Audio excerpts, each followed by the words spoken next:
So we've all been hearing about Jasper National Park, and it's just been a crazy wild ride so far. I'm really sorry to anybody who is in Alberta and is near there right now. I actually have a couple friends who were just traveling in Jasper during the wildfire season, and it is just heartbreaking to see what's happened. Now, the Trudeau Liberals will have you believe that this is all climate change caused, and we know that that is not the case. Now, what's really interesting is the response that Canadians have had towards this situation. Particularly, Premier Smith has been very upset. You know, she was very teary. We're going to go ahead and watch that clip first. But more interestingly enough, Stephen Guilbeault has been just getting ripped apart, and rightfully so, along with Trudeau, for sending billions of dollars across to other countries and for saying that he was investing $500 million, particularly just to fight this wildfire season coming up. And we know that there was no extra water bombers delivered to Alberta ahead of the season, and we could have sent hundreds. Okay, so let's listen to Premier Smith first. Good morning, everyone. In the last day or so, we have all seen on the news and social media the horrific pictures and videos coming out of Jasper. Homes and businesses have been lost to a wildfire that people are calling a wall of flames. There is no denying that this is the worst nightmare for any community. To the residents of Jasper and those displaced far from home looking at the images of your town on TV and online, the feelings of loss and fear and loneliness must be overwhelming. But you are not alone. All Albertans are with you. For many generations, the town of Jasper and the parks surrounding it have been a source of pride. With some of the most beautiful scenery in the entire in the world. Our grandparents visited to experience the majesty of this place with its mountains and lakes and meadows. You can tell it really bothers her.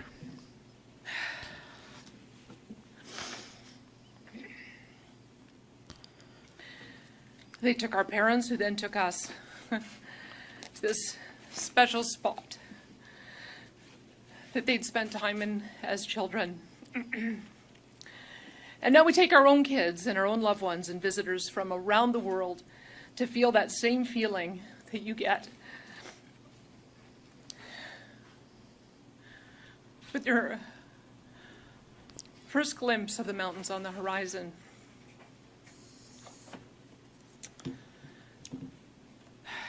A feeling that even though you've just left home, you're coming home. There's a good man. Give her the whole box. And so although those of us who experience Jasper as visitors can't imagine what it feels like to be a Jasperite right now, we share this sense of loss with all of those who live in the town, who care for it, and who have helped build it. Jasper, we will continue to stand by you, and as everyone works to get their feet back under them, and as we look forward to recovery. While Trudeau's out on a surfboard. Right now, the wildfire is still out of control, and crews are working in dangerous conditions to try and protect critical infrastructure in the town. So to the brave men and women currently on the ground in Jasper, I want to express my deep gratitude and the gratitude of all Albertans. Hear, hear. Whether you are part of the initial efforts or whether you were activated and drove in there last night or early this morning, there really are not enough words to express our thanks and our wishes for your safety and your success. Once again, you've put yourselves on the front lines in a show of true heroism. Thank you for your bravery and your commitment to keeping Albertans safe. Well, I will leave the specific details on the situation and the efforts of those fighting it to Ministers Todd Loewen and Minister Mike Ellis, as well as to our Alberta wildfire officials here with us today, Stephen Lacroix from the Emergency Management Agency and Christy Tucker from Forest. Let me assure you that Alberta is doing all that we can. Our Emergency Management Cabinet Committee meeting has been meeting daily for the last several days, and will continue to do so. I have been in communication with the Federal Minister of Public Safety, Dominic LeBlanc. He's the Minister of Public Safety, Democratic Institutions and Intergovernmental Affairs, the Alberta Emergency Management Agency, Jasper Mayor Richard Ireland, and many others. I understand that Minister LeBlanc is being briefed as we speak, and I look forward to meeting with Minister Harjit Sajjan here in Edmonton later this afternoon, where he will join us at our command centre. Wow, Alberta LeBlanc stands won't ready fly to over? assist in every way that we can, and I have asked Minister LeBlanc to move to a unified command structure so that Alberta can better help. We hope to hear a positive response from Parks Canada on this, and in the meantime, we will continue to provide any and all support that they request in any way that we can. This is what Guilbeault had to say. Like all of you have been gripped by the awful scenes unfolding in Jasper. My heart is broken for the many residents, businesses, and Parks Canada employees who've had their lives turned upside down. Doesn't sound like it. But I'm also so thankful we've kept everyone safe. To all those impacted, our government is fully behind you. We'll be there to support you through this difficult period and continue to deploy every resource to contain this fire and start rebuilding. The collaboration amongst all levels of government has been incredible. Over 400 firefighters and other personnel have been underground bravely managing this fire.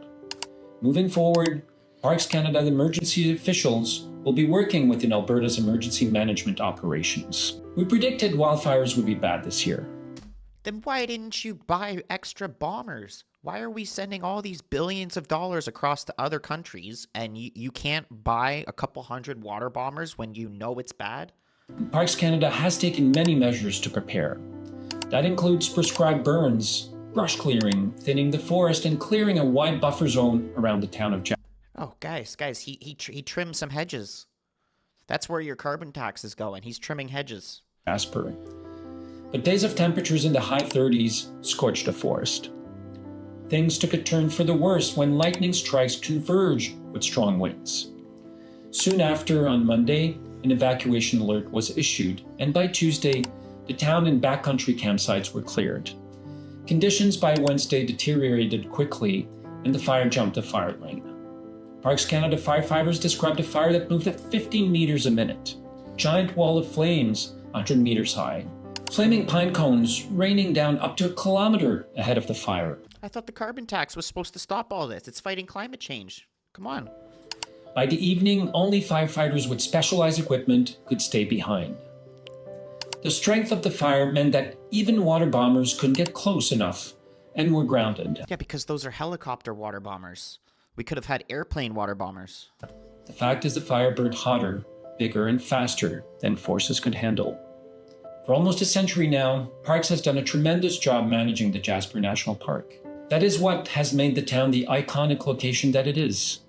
Now we must work together to restore nature and restore the lives impacted by this terrible event. And then he spoke today to kind of give an update on what's going on. And I have spoken myself with Mayor Ireland about this 2 days ago, I believe. And the federal government has a number of programs to facilitate and to help with the reconstruction of damaged properties, cities that have been affected by different type of natural catastrophes. We will be putting all of these programs at the disposal of the people and businesses of Jasper to help with the rebuild, which unfortunately we're starting to look into. But as I said in my remarks earlier, we are looking at a stage reentry.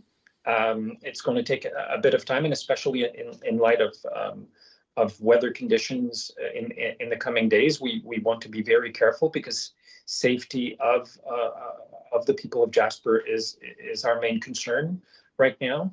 But we will be there, obviously, to help them rebuild. now the problem is that the Conservative government was preaching this years ago, that Jasper had a high fuel load and was ready to burn down and needed something to be done about it before it happened. Take a look at this clip. Mr. Speaker, Jasper National Park, one of Canada's major tourist destinations, has been devastated by the pine beetle infestation. Much of the forest is dead or dying. The dead trees are a tremendous fuel load and present a significant risk to the community of Jasper. Residents are concerned for their own safety and that of the visitors and the security of their homes. With a high risk of wildfires fueled by a forest devastated by the pine beetle, have the Liberals put a plan in place to protect this park? The Honourable Minister of the Environment and Climate Change. Thank you, Mr. Speaker. Our government is absolutely committed to the ecological integrity of our national parks. That is my first priority as the minister. We are working very hard in all of our parks, including Jasper National Park. I look forward to talking to the member further about this and seeing how we can move forward. Thank you. So what do you think? Do you think that was Trudeau Liberal incompetence here, or do you think that it's just pure climate change and we need to do more carbon tax? Share your thoughts in the comments below, guys, and we'll see you on the next one.